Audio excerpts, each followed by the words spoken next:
Selamat pagi Bapak Ibu Saudara-saudara jemaat yang dikasihi Tuhan Yesus. Shalom.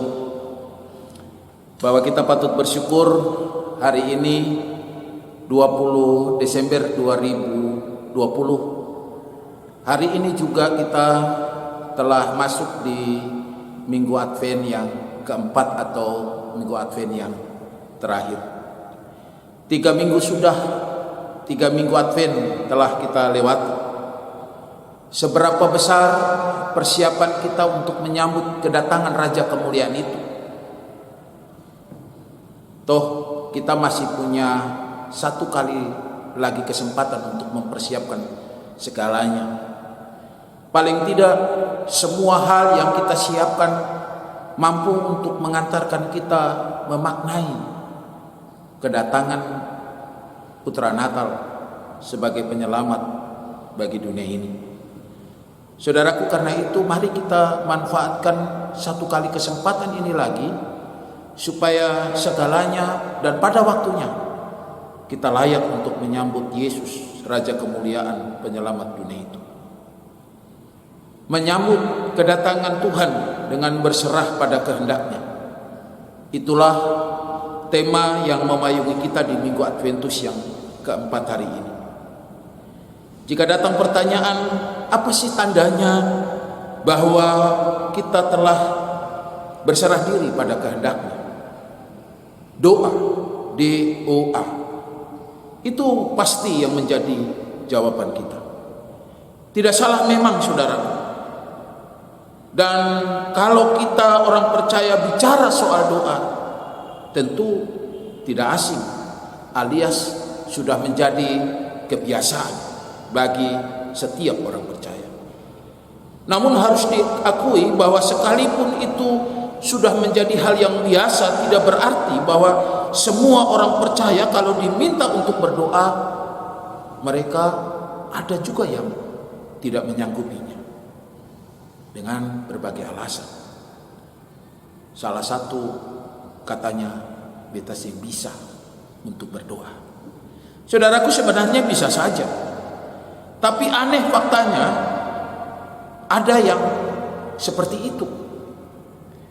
Jika sering kita mendengar doa adalah nafas hidup orang percaya, maka sama halnya dimengerti bahwa semua orang percaya mengerti bahwa ia hidup karena doa.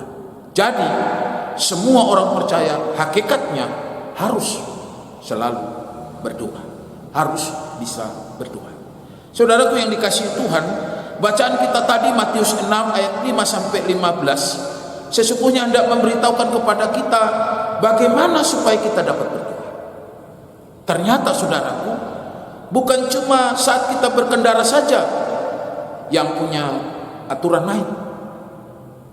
Untuk soal yang namanya doa juga ternyata punya aturan lain. Supaya apa? Ayat 6 menyaksikan bagi kita di sana. Supaya Bapamu yang melihat yang tersembunyi akan membalasnya kepada. Artinya, Bapa di surga mendengar doa kita, dan supaya Bapa di surga pun menjawab doa kita, tak kalah kita mengerti aturan main dalam sebuah doa. Dan bahwa doa itu sesungguhnya gambaran relasi hubungan kita dengan Tuhan. Maka motivasi yang benar kala kita berdoa itu menjadi penting. Olehnya jika kita harus jujur bahwa berdoa itu sesungguhnya bukan sekedar kewajiban agamawi. Sebab kalau itu yang menjadi pikiran kita, maka jangan heran kalau kita sering lupa dalam berdoa. Doa mesti dipandang sebagai suatu kebutuhan yang betul-betul diperlukan oleh setiap orang.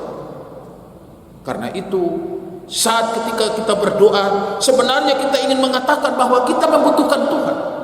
Saat ketika kita berdoa, sebenarnya kita sadar bahwa cuma Tuhan saja yang bisa melakukan segala sesuatu dan yang menolong kita.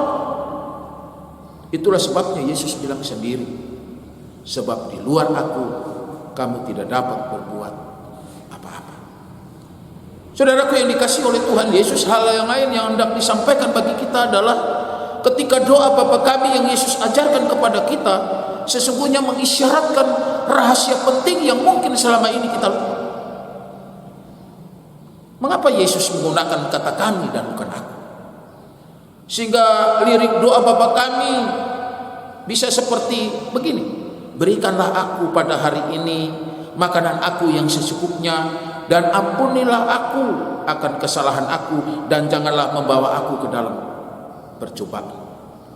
Sekali lagi, mengapa Yesus harus menggunakan kata kami dan bukan aku? Saudaraku yang dikasihi Tuhan, sesungguhnya Yesus ingin mengingatkan kepada kita sebagai komunitas umat beriman, sebagai komunitas orang percaya, kita semua diajak untuk melihat orang lain adalah saudara kita. Olehnya menjaga relasi dengan sesama menjadi penting. Demikianlah relasi kita dalam doa dengan Allah kita akan nampak baik, manakala relasi kita dengan sesama juga baik-baik juga. Saudaraku yang dikasihi oleh Tuhan, hal yang terakhir yang menarik bagi kita adalah ketika firman ini memberitahukan kepada kita bahwa karakter hidup orang percaya harus memiliki hati yang mau mengampuni. Jelasnya, untuk hal yang satu ini, untuk soal pengampunan, bukan lagi sebuah pilihan. Mengampuni bukan lagi sebuah pilihan. Mau atau tidak mau, suka atau tidak suka, bisa atau tidak bisa. Tetapi soal mengampuni adalah soal panggilan. Bahwa semua orang, saudara dan saya, terpanggil untuk hidup saling mengampuni. Sama seperti kita diminta untuk bertekun di dalam doa, demikianlah kita pun diminta untuk hidup saling mengampuni. Dan untuk yang satu ini, saudaraku, tidak main-main. Kita tidak boleh main-main, sebab ada konsekuensi yang akan kita terima. Karena itu ayat 15 bacaan kita tadi menyatakan, tetapi jikalau kamu tidak mengampuni, resikonya adalah Bapamu yang di surga juga tidak mengampuni kesalahan. Saudaraku, Adventus keempat, Adventus terakhir, mari kita menyambut kedatangan Tuhan dengan berserah diri. Dalam doa kita percaya bahwa Dia yang datang ke dunia, Dia yang ingin menyelamatkan kita semua. Selamat masuk Adventus keempat. Tuhan Yesus memberkati kita semua.